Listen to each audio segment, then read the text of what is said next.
Yeah, just a quick review of Absorbine Junior Maximum Strength Pain Relieving Liquid.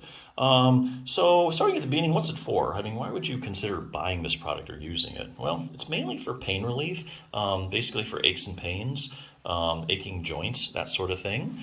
So for instance, if you have, let's say, sore muscles, or knee arthritis, you might want to consider giving this product a try. So anyway, so what's in it? Like, what makes it work? Well, anytime you're considering using something like this, you need to look at one thing, okay? Not the reviews, although it's good to look at those too. You need to look at what are the active ingredients, okay? So what's an active ingredient? Well, an active ingredient is any ingredient that has a direct biological effect or a pharmacological activity in your body. Okay, so in other words, these are the ingredients, these are the things in this product that really do the heavy lifting, that really make it work. Not that there aren't maybe some other things, but those aren't the active ingredients. This really has the most action. So in the case of Absorbine Junior, the main active ingredient is 4% menthol. Now menthol works by giving you a cooling sensation, that can kind of like stimulate the nerves and help block the pain. So different sensations in your body, there's different diameter nerve fibers. Pain is carried on small diameter nerve fibers. There's other things that are large diameter nerve fibers. There's separate nerves for hot and cold, vibration, light touch, deep pressure, that kind of thing. So this theory, I guess, is basically you're stimulating these large diameter nerve fibers with the menthol, that cooling sensation, that kind of overrides and blocks the pain signals, which are the small diameter nerve fibers. So that's kind of one theory on that. So the big question is, can you get long-lasting relief, or is it, just a temporary thing? Well, I think it kind of depends. I think there are cases where you can actually get permanent relief from using something like this. Let's take something like back pain. You hurt your back hurts, you have some pain, who knows exactly what the cause is, but your muscles are reacting to it, they're going into spasm, then that creates more pain. So you get this pain, spasm, pain cycle going on. And so what you can do is use this. If you use it like once or twice, you get the pain down, you kind of break up that cycle, and so your body kind of resets itself. And so that's, I think, there are some cases where actually you can use this stuff once or twice and actually get long-term relief. So you just kind of shut down that pain, spasm, pain cycle, and then, hey, I'm back to normal. But I think most of the time, if you have like chronic low back pain and you've had pain a while, or, any kind of long-term pain, you usually need a multi-pronged approach. You need to be doing several things. So I'll give you a good example. So let's say you have like knee pain, you have like knee arthritis.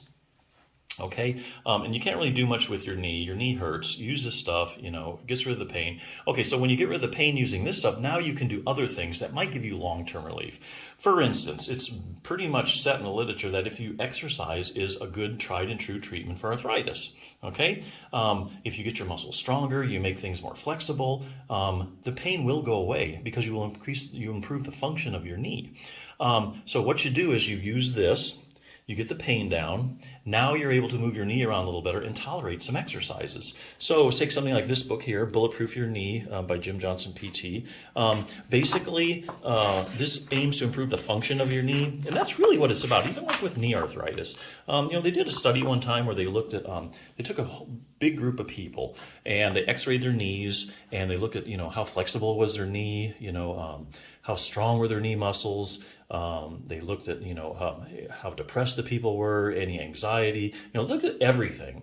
And then they sat back and, they would see how much pain they were in. They'd run a pain scale. And they take x-rays of their knees and they grade the knee arthritis 1 through 4. Then they sat back and said, well, let's see now, can we predict based on any of these variables who is hurting the most and who isn't? So you would think if arthritis and how your knee looks on x-rays was really the end-all to tell you who hurt and who didn't, you would think that the people with grade 3 or 4 arthritis, you would be able to pick out those people and say, hey, they have the worst looking arthritis on x-ray, they hurt the most. Well, that's actually not what happened. Actually, what they did, and that actually follows a lot of the literature. There's a big discrepancy in the literature between how your knee looks on x-ray and how bad you're hurting. Case in point, there's lots of studies showing that you can have really bad knee arthritis and be totally asymptomatic.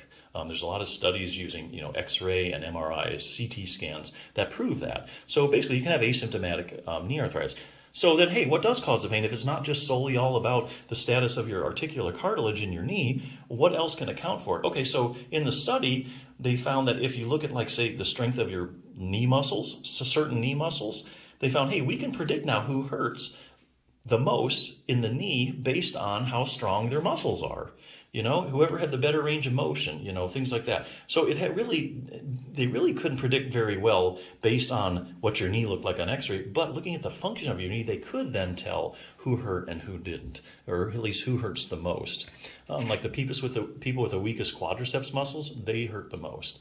Not necessarily dependent on how their knee looked at all, Anyway, so this whole program takes you less than 10 minutes a day.